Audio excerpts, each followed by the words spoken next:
Thunderstorms have been developing. All of our storms so far have been well below severe weather limits. Certainly good news with that, but the threat continues at least for a few more hours, and we'll get to all that coming up.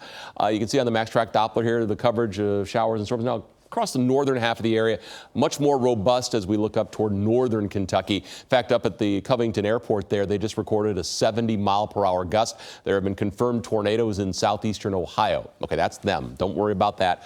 For us, we look at the showers now.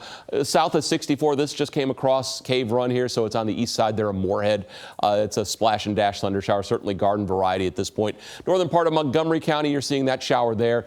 Nasty little storm at the Fayette and Scott County line, and another storm is now zipping on up toward Harrison County. Now, this is beginning to turn a little bit to the right here, so we're going to keep an eye on that cell between Georgetown and Paris as it moves along 460 over the next given another 15-20 minutes. But again, that at least has got our interest perked here a little bit. The lightning has just come in with that particular cell over the last 10 minutes or so.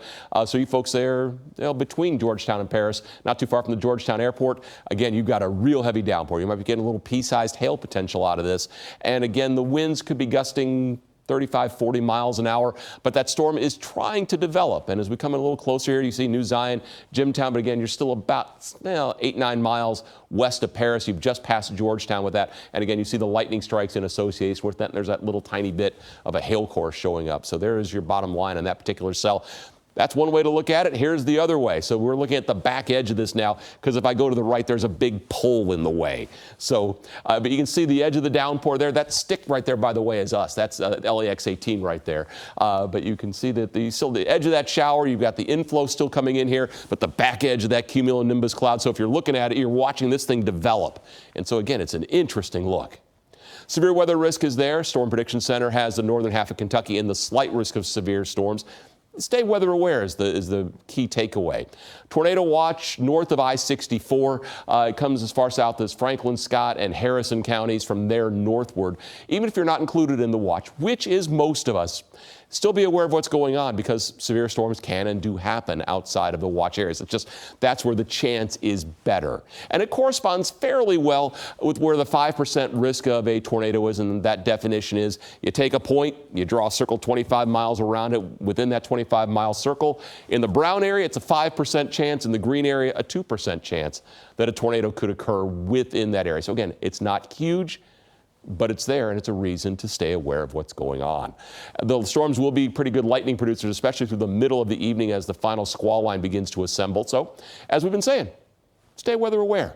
Know what your severe weather plan is. If you're going to be out this evening, know where you need to go in case of severe weather. If you're outside this evening and you see the sky darkening, you hear the rumble of thunder, find shelter. And that means get inside. That doesn't mean get in under an awning. That does not protect you from lightning. That means get in a building or get in your car, one or the other. The cold front will do its job that's coming on through, and the summer muggies will not be denied. Wait till you see next week. So the storms have been out there for us this afternoon. There again, a couple of tornado reports out of Ohio. We're going to try and see if this line is going to start to come together with time. So that's something that we're going to keep an eye on here. Here's a future track close up. So the initial line of storms may be a little robust on the southern edge of this, but again, watch how the squall line really does assemble, and that's what we'll have to contend with coming through most of the area between 8 and say about 10, 11 o'clock tonight. That would be a damaging wind gust potential once that line does develop, and it's not individual cellular type storms at that point. So the overall scenario is this. We have got really warm, muggy air today. You've felt it outside. That's the fuel. You're waiting for the spark. That spark is that low and cold front. So when it comes through, that's your shear, that's your energy available, and that's the storm threat. Once it's gone, Canadian high pressure builds in, and it will turn nice for a few days. Friday, this little system may try and come on by and bring a little rain with it. At this point, it's not going to be much on Friday. So for tonight, the thunderstorm is going to be tornado watch until 10 o'clock. Storms likely strong and severe down to around 60. Tomorrow, much different day. Clouds early, sun late, less humid. We'll be in the mid-70s. Small rain chance on Friday, mid-70s. Your weekend looks glorious with low humidity and the heat. It's coming next week.